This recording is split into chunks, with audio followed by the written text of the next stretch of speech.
How's it going, YouTube? Like most of you, I'm sure I've been taking in the recent SHOT Show 25 content that's been out there. Awesome stuff. Looks like a lot of cool stuff, just like every year. Innovative products, new caliber options, new rifles, things like that. And I'm a sucker for the new stuff, just like a lot of us out there. But it had me thinking, what about something maybe old and not so pretty and kind of beat up? That stuff still works too, right? Last I checked.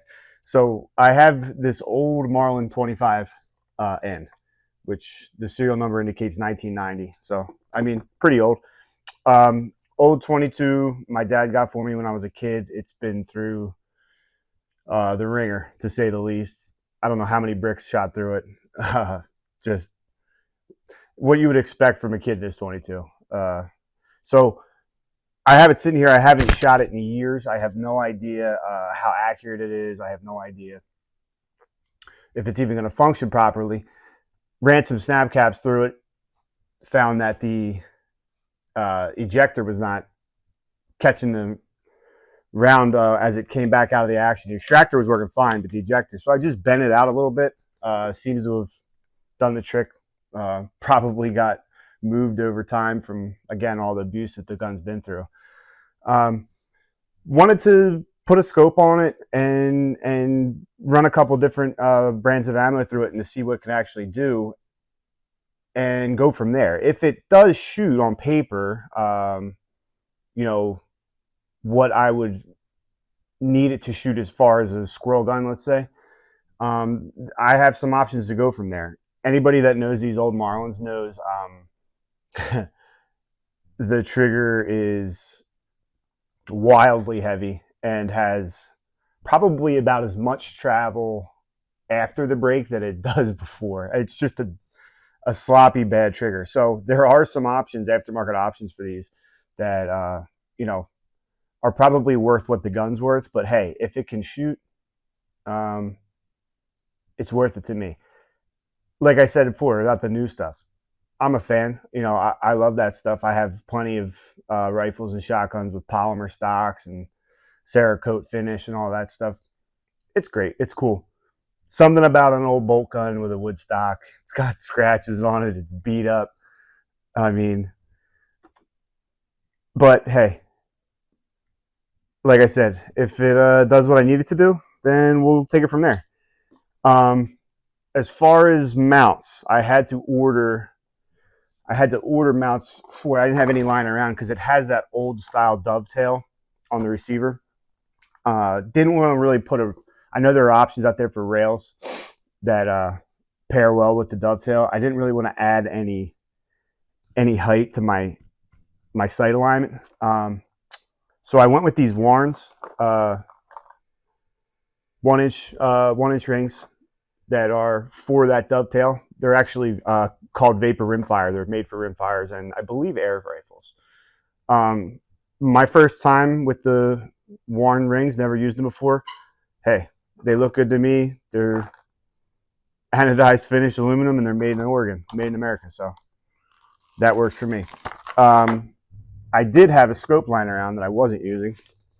Also a first time for me. Never have had any experience with Hawk before.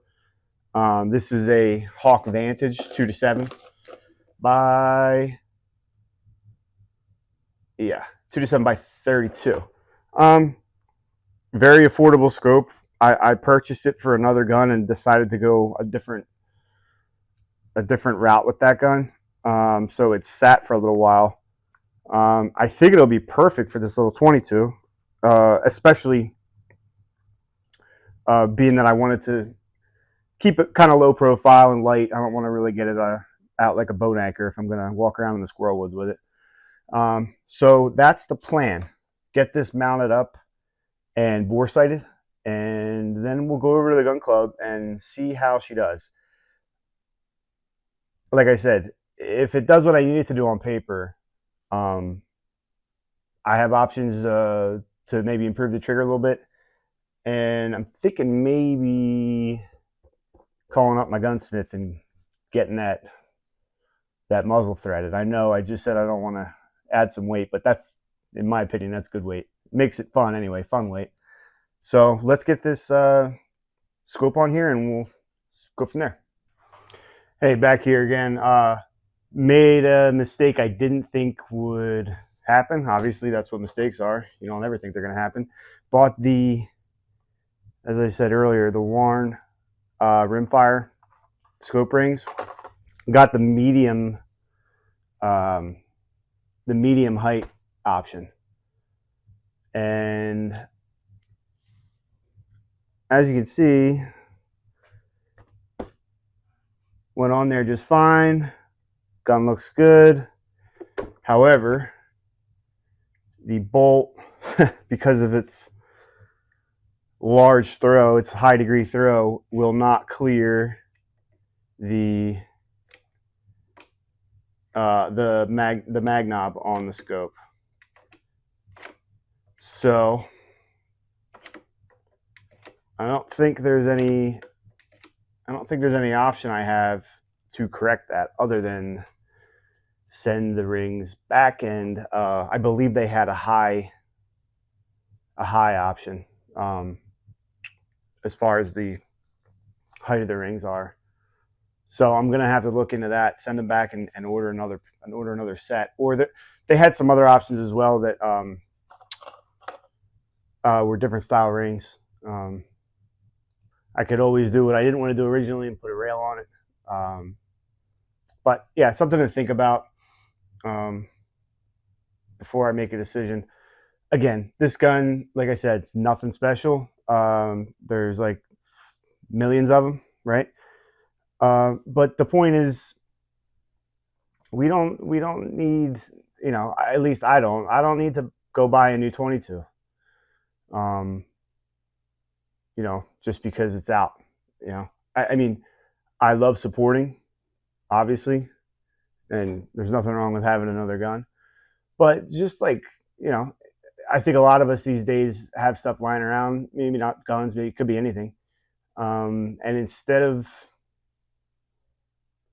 putting a little work into them, we kind of toss them to the side and go get something new. Which, you know, there's nothing wrong with that, to each their own. But there's always something to tinker with. That's how I figure. There's always something to tinker with. This gun was pretty dirty, pretty nasty. I took it apart, cleaned it out pretty good, ran a bunch of patches through the barrel, and it should be good now. I just can't believe I got rings that don't work. Well, they work. They're just too low. So we will start over and I will keep you updated.